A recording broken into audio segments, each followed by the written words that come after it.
नमस्कार दोस्तों, जय श्री कृष्णा, जय श्री काली। दोस्तों कैसे हैं आप सब?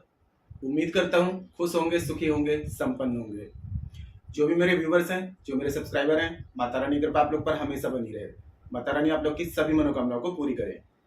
ब्लेसिंग हमेशा आप लोग के साथ में है। आप लोग जहाँ भी रहें हमेशा स्वस्थ रहें, सुखी रहें, संपन्न रहें, हमेशा पॉजिटिव रहें, सकारात्मक रहें। दोस्तों शिव जी की पूजा कलयुग में बहुत जल्दी फलदायी होती है, आप सभी जानते हैं, है ना। शिव जी ने कुबेर जी को वो पात्र दिया जिससे कभी धन खत्म नहीं होता है। साथ में सोने की लंका दान कर दी रावण को। दोस्तों महादेव जो है औघड़दानी है। कलयुग में यदि किसी की पूजा सबसे ज्यादा फलदायी होती है तो वो है महादेव, और दूसरे हैं चिरंजीव हनुमान जी।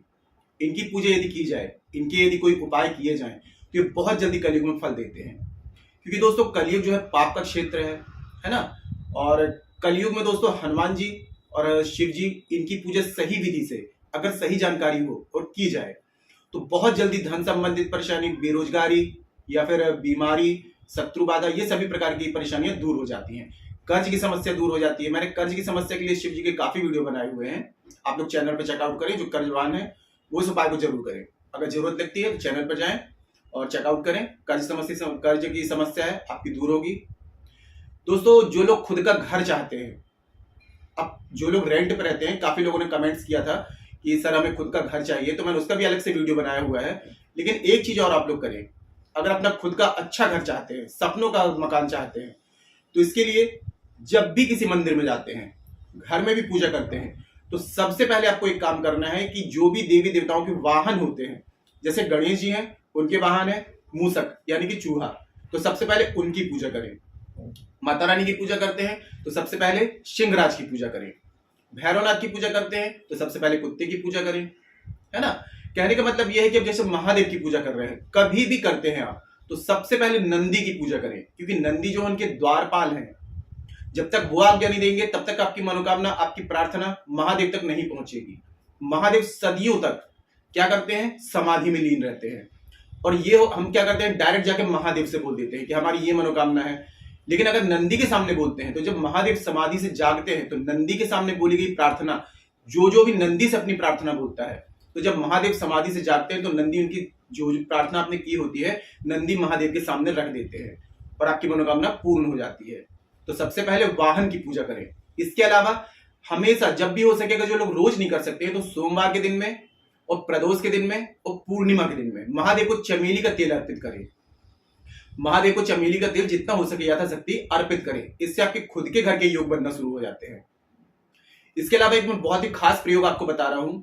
आपको ये शब्द नंदी महाराज के घर, आप इस प्रयोग को घर में भी कर सकते हैं। अगर आपके घर में मंदिर है, नंदी महाराज है, तो घर में भी इस प्रयोग को कर सकते हैं।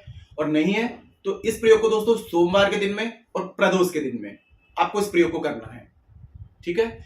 इसके अलावा दोस्तों जब भी सावन पड़ता है और सावन में सोमवार पड़ जाता है तो उस दिन भी इस प्रयोग को जरूर करें। उस समय तो असंभव मनोकामना भी आपकी पूर्ण हो जाएगी। सावन का महीना महादेव को सबसे ज्यादा प्रिय होता है ना। जानकारी शुरू करने से पहले दोस्तों बता दूं कि अगर आप लोग मेरे चैनल पर पहली बार विजिट कर रहे हैं और आप लोग यदि इस प्रकार की जानकारी में रुचि रखते हैं तो चैनल को जल्दी से सब्सक्राइब कर लीजिए और बेल आइकन को प्रेस कर लीजिए। इससे मेरे द्वारा दी जाने वाली हर एक जानकारी आपको आसानी से और तेजी से प्राप्त हो जाएगी। कोई भी जानकारी आपसे मिस नहीं होगी। तो जानकारी यदि पसंद आती है तो वीडियो को लाइक जरूर करिएगा, शेयर जरूर करिएगा, ठीक है दोस्तों। तो दोस्तों सबसे पहले आपको क्या करना है, सोमवार के दिन इस प्रयोग को कर रहे हैं अगर आप, तो अगर धतूरे का फल मिल जाता है तो वो ले लें, आंकड़े का फूल मिल जाता है तो वो भी ले लें, और 11 बेलपत्र ले लें, ठीक है। और थोड़े से चावल और दूध में मिश्री मिला करके ये आपको मंदिर जाना है, ठीक है। चमेली के तेल का दिया मिल जाता है तो ठीक है, नहीं तो फिर घी का दिया ले लें। और सबसे पहले आपको अगर गंगा जल है तो गंगा जल भी ले जाएं। गंगा जल तो सबसे बेस्ट है अगर मिल जाए आपको तो आपको ये सब सामग्री लेकर के शिव मंदिर जाना है। आपको सबसे पहले नंदी महाराज को जल चढ़ाना है, ठीक है। नंदी महाराज के चरणों में जल चढ़ाएं, सिर में जल चढ़ाएं, ठीक है। और बेलपत्री अर्पित करें। 2 बेलपत्री, एक पैर में और एक सिर में। पैर में ऐसे करना है कि 2 पैर उनके रहते हैं, एक सामने उठा हुआ होता है, एक रखा हुआ होता है। तो बीचों बीच उनकी सीने में आपको जो सीधा तरफ होगा ये उनकी सीने में आपको चिपका देनी है बेलपत्र, ठीक है। एक उनके सिर में रख देनी है। जो दूध मिश्री है उसका आप नंदी महाराज को भोग लगाएंगे, थोड़े से अक्षत चढ़ाएंगे, आंकड़े का फूल चढ़ाएंगे और एक धतूरा चढ़ा देंगे, ठीक है। अब नंदी महाराज का जो आप जब खड़े रहेंगे, नंदी महाराज का मुख जो होता है महादेव की तरफ होता है, ठीक है। तो सीधा हाथ जो होगा आपको नंदी महाराज के कान से बंद कर देना है, ठीक है। क्योंकि अगर आप एक कान से बोलेंगे तो दूसरे कान से बात निकल जाएगी, ठीक है। तो आप एक हाथ रखेंगे नंदी महाराज के कान में सीधा, और अपने ओंठ में, आपके ओंठ किसी को दिखना नहीं चाहिए, ठीक है। नंदी महाराज के कान में जाना है और ऐसे हाथ रख देना है कि आपके ओंठ जो है, ठीक है, वो किसी को दिखे ना। और नंदी महाराज के कान में एक मंत्र बोलेंगे 11 बार। मंत्र मैंने डिस्क्रिप्शन बॉक्स में भी दे दिया है।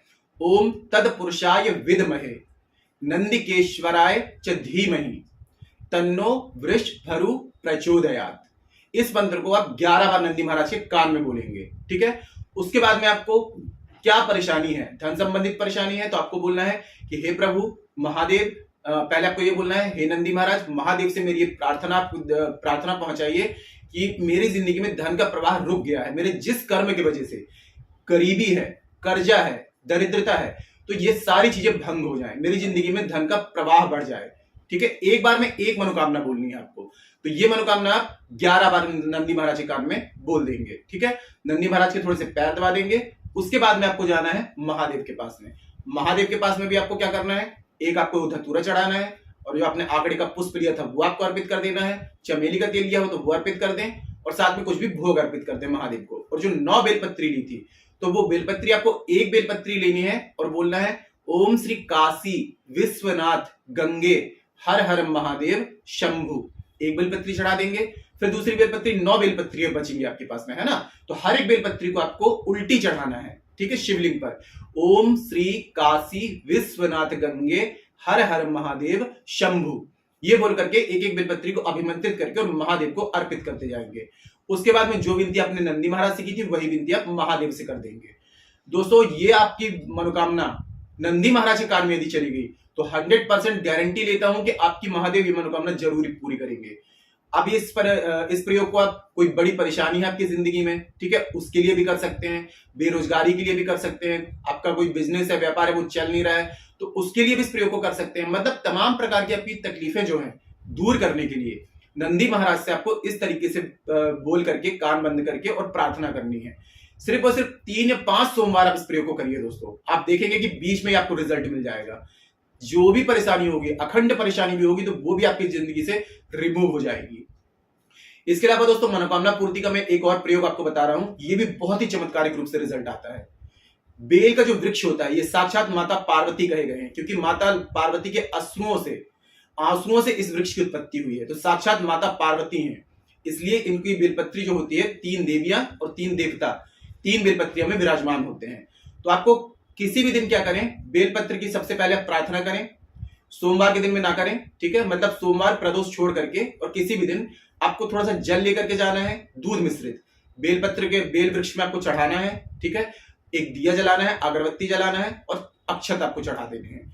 उसके बाद में बेल वृक्ष से आपको विनती करनी है, माता पार्वती से आपको विनती करनी है कि आपकी एक छोटा सा अंग इस वृक्ष का लेने आए हैं, तो आप उन्हें प्रदान करें, ठीक है। तो छोटी सी लकड़ी आपको तोड़ देनी है, थोड़ा मोटी सी लकड़ी, ऐसी चंदन जैसी लकड़ी हो जाए, मोटी सी लकड़ी तोड़ करके उसको अच्छे से धूप में सुखा लें कि बिल्कुल ड्राई हो जाए, सूख जाए, ठीक है। उसके बाद में किसी पत्थर में, स्वच्छ पत्थर में इसको घिस करके इसका पेस्ट बना ले, इसका जो चंदन निकलेगा, ठीक है, ये चंदन आपको निकाल करके और अनार की कलम से आपको कम से कम 21 बेलपत्रियां लेनी है।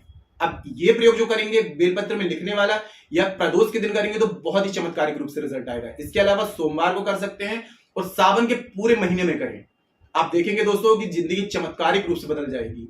तो आपको बेलपत्र में लिखना है श्री राम, तीनों बेलपत्रों में, 21 बेलपत्र की तीनों बेलपत्रों में आपको लिखना है श्री राम, ठीक है।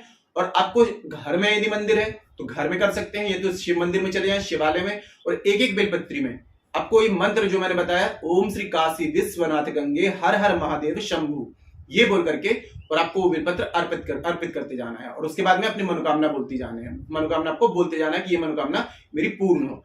महादेव आपकी दोस्तों कुछ ही दिनों में कितनी भी बड़ी मनोकामना होगी वो मनोकामना आपकी पूर्ण कर देंगे, क्योंकि बेलपत्र का चंदन और श्री राम जी का नाम साथ में बेलपत्र, ये आप एक साथ जब महादेव को अर्पित करेंगे तो दोस्तों ये तो मैं बयान नहीं कर सकता शब्दों में कि महादेव कितने प्रसन्न हो जाएंगे आपसे।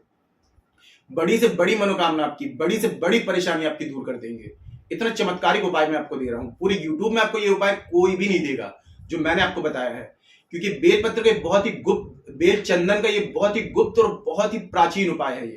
ये उपाय मेरे गुरुजी ने मुझे खुद बताया था और मैं खुद इस उपाय को करता हूं। जब भी कोई ऐसी मेरे पास में परेशानी आती है, इस प्रयोग को करने के बाद में कोई भी मनोकामना है, कोई भी परेशानी तुरंत फलदायी हो जाती है। तो आप करें दोस्तों पूरी श्रद्धा से, पूरी विश्वास से। और महादेव दोस्तों, सारा ब्रह्मांड महादेव में समाया हुआ है। साइंस भी इस बात को मानता है कि ब्रह्मांड का जो आकार है, और हमारे हिंदू धर्म में शिवलिंग का जो आकार है, शिवलिंग और ब्रह्मांड दोनों एक ही आकार के हैं। पूरे ब्रह्मांड में शिव शक्ति ही गूंज रही है। ओमकार ध्वनि, जिसे शिव कहा जाता है, पूरे ब्रह्मांड में ओमकार ध्वनि गूंज रही है।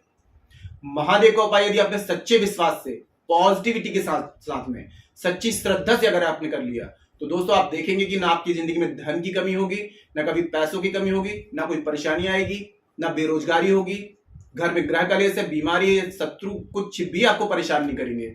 जिंदगी चमत्कारिक रूप से बदलेगी आपकी। बस महादेव पर विश्वास करें। महादेव तो दोस्तों हर चीज देने के लिए तैयार है, बस उनको सही तरीके से हमें बताना होता है कि हमें इस चीज की नीड है। महादेव हर चीज आपको प्रदान करेंगे। तो आज के लिए इतना ही दोस्तों। अगर जानकारी पसंद आई है तो वीडियो को लाइक करिए, शेयर कीजिए। तो मिलते हैं दोस्तों नेक्स्ट वाली वीडियो में। तब तक के लिए जय श्री कृष्णा, जय श्री काली। आप और आपका परिवार हमेशा स्वस्थ रहे, सुखी रहे, संपन्न रहे, हमेशा पॉजिटिव रहे, सकारात्मक रहे। जय श्री कृष्णा, जय श्री काली।